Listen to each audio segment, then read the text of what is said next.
Magandang araw sa inyong lahat mga bro. So, nandito na naman tayo para makapag-share ng mga panibagong kalaman patungkol dito sa ating mga motor. At ito na pala mga bro yung part 3 ng pagdidisassemble natin ng makina ng Kawasaki Barako 175. So, ngayong araw mga bro ay ang ituturo ko sa inyo is kung paano magkalas ng clutch side. Bali, tapos na tayo dito sa head, sa block, tapos na tayo sa may magneto, dito naman tayo sa may bandang clutch side. At bago natin umpisan yung ating video, huwag niyo po kalimutan mag-subscribe and hit the notification bell para po palagi yung updated tuwing mag-upload po tayo ng mga panibagong tutorials. Tara!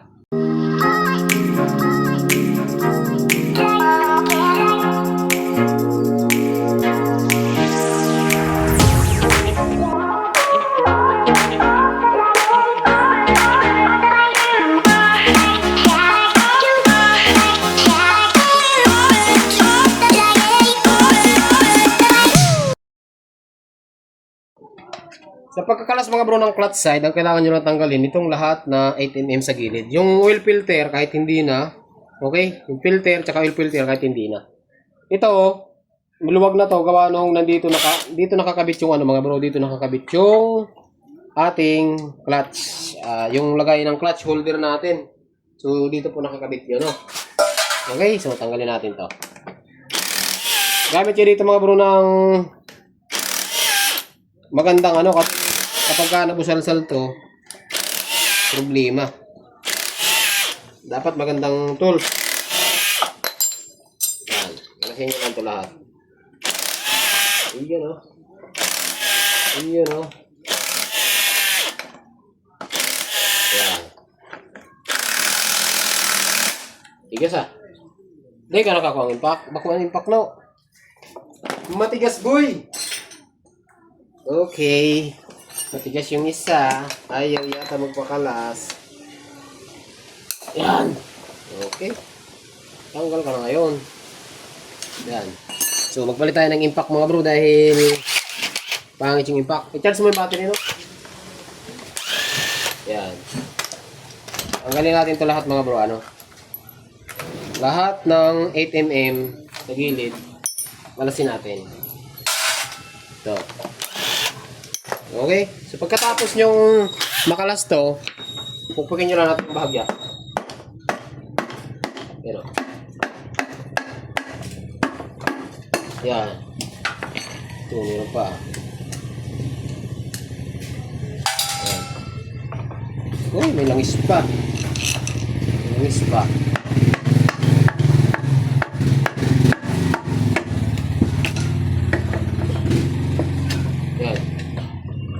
Ay, grabe. Sunog na nga ni. Ano bro, balita? Yung indicator bro. Indicator ng Yung sa mga, anong indicator? yung mga ilaw, natulog ako ng bearing eh. Marami na po doon. Nagalaw yun. Oo nga. Indicator, mga ilaw. Nandiyan siya, ayan o, pagtapos. Pagtira mo. Yung kaya daw. Bukas ko na puntahan bro. Ito mga bro, tanggalin natin tong clutch. Tatlong 10mm, pakita ko sa inyo. Medyo malayo lang mga bro, pasensya na kayo kasi ito lang ay isa dun sa nag-request ano, marami naman ayaw ng ganitong video. Huwag niyo na panoorin. Doon lang to sa mga nag-aaral gumawa, yung mga magagaling na, huwag niyo na po itong panoorin ano. Tanggalin natin to. Ito mga bro ay yung clutch natin. Ayan. Apat lang po ang clutch spring ng Barako. Yan. So pagka natanggal nyo na ito lahat, pwede nyo na itong mahugot. Ayun o, dikit na. Kawawa. Ayun o. Dito mga bro, mayroon po itong ano, ayun o, natatanggal to ah. Okay, natatanggal to. So dito yan, nakakabit. Yung toser natin. Okay? So, ganun lang. Ito yung buong lining, pwede nyo na po itong tanggalin. Ayan o. Ayan. Tapos, ba't magkasunod to? Ayo, tama. Akala ko dalawang lining eh. Grabe, sunog na sunog. Kita mga bro, meron tayo ditong tatanggalin ito. Kung di ako nagkakamali, ito po ay 22. Ito. Yeah, 22 nga ito. Okay? So, tanggalin lang natin. Basic lang ito mga bro. Ayan. Ngayon natin ha.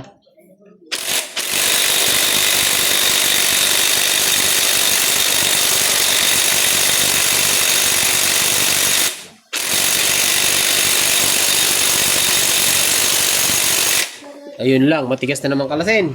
Ay! Ito nagpapahirap sa atin minsan. Mga ganito.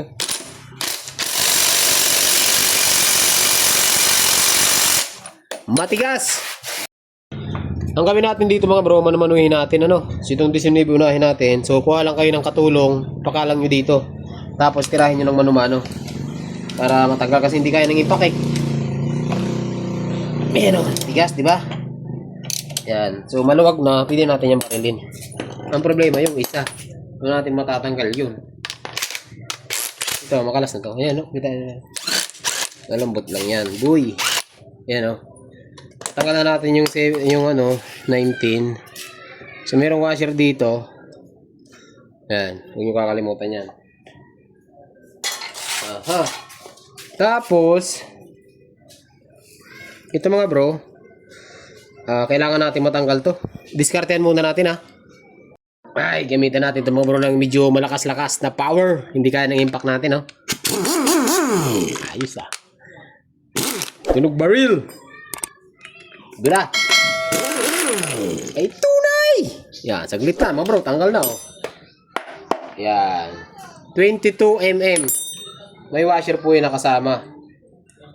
Okay, tanggalin natin tong washer ha. Ayaw matanggal, hugutin na natin. Yun oh. Okay, ito yung washer. Ganyan natin dito. At makakalas na natin ito mga bro. Tigas oh. Pati ito, tumigas na rin oh.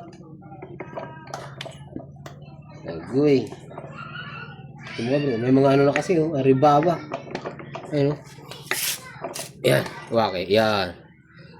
Okay, maganda pa naman. Ito, maganda. Pero yung clutch spring, duda na ako doon. Tapos, dito mga bro, makakalas nyo na po ito. Ito, meron dito sa loob na, ito mga bro, kailangan nyo yan itama para matanggal nyo. Parang TMX 125. Yung mga TMX 125, may ganito rin yun. Itatapat natin yung, ano na yan, para tumama. Kasi pagka hindi, natin ito matatanggal. Malabo sa buo ng pusit. Ayun. Ay! Ayos. Ayos tayo. Ay! Agoy. Yun.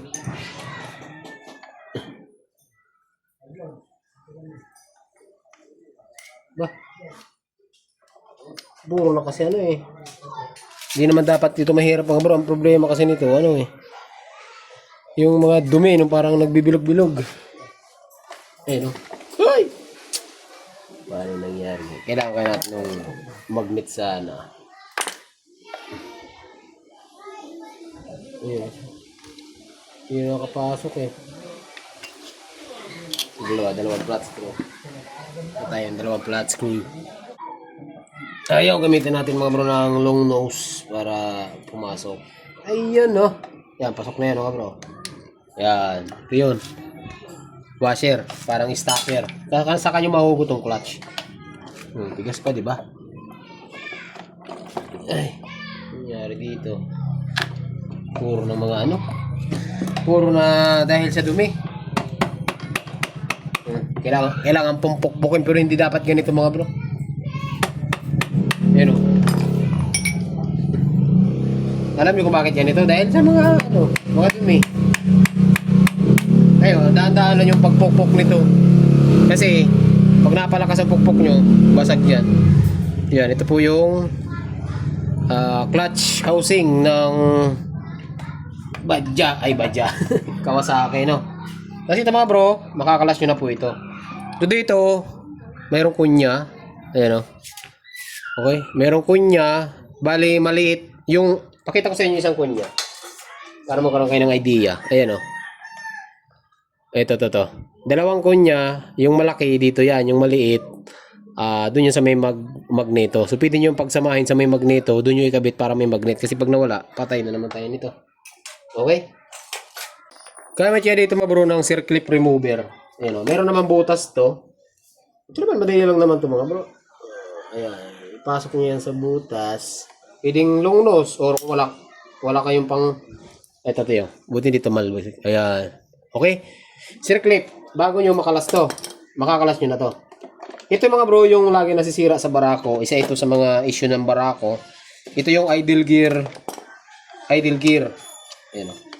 Ang problema, ang titigas. Hindi naman ganito dapat. Nice.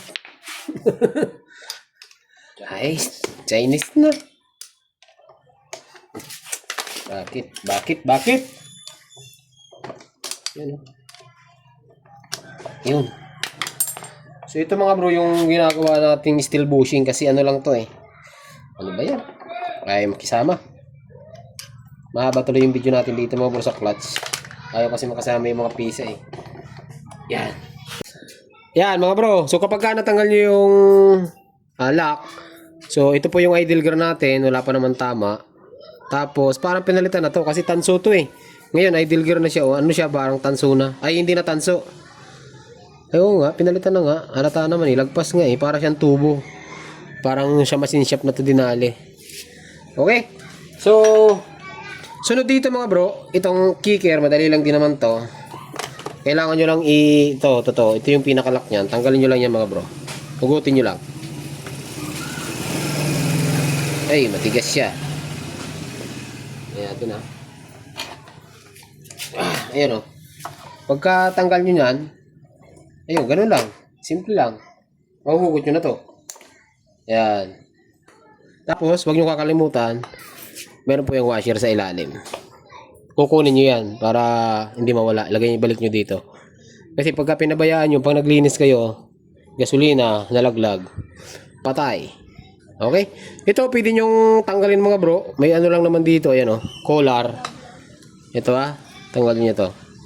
Tigas kasi. Puro kala. Ayan o, may guide dyan. Kung gusto nyo magpalit ng spring, return spring. Ayan o. Tigas. Huwag nyo natin tanggalin yan. Dito, ito yung ano natin, ito yung problema natin mga bro. Tatanggalin sana natin to. Ito, nahuhugot lang to eh. Ito, kahit wag na natin tanggalin to, okay lang. Okay? Ang problema, naka-welding kasi yan dito. No. Pakita ko sa inyo. Ayan mga bro. So, naka-welding. So, mamaya, ikakat natin yan. Hindi ko na ipapakita sa video natin mga bro. Hindi ko na ipapakita para, bago nyo kasi mga bro mahugot yun, ito kasi, dihugot lang to eh. Hugutin nyo lang to. Itong return spring, natatanggal din to. Madali lang ito. Ganito lang niya mga bro. Madilim kasi mga bro. Kasi pinabayaan sa langis eh. Ito. Ang gawin nyo dito, ilulubog nyo lang to. Ayan. Pag inangat nyo to, ayan. Kalas na yan oh. Ganun lang kadali magtanggal ng return spring. Ito kapag, doon sa mga barako mga bro, kapag kinambyo nyo, ayaw nang bumalik. Ito yung putol dyan oh. Diba kinambyo nyo, ayaw nang bumalik. Ito yung putol dyan.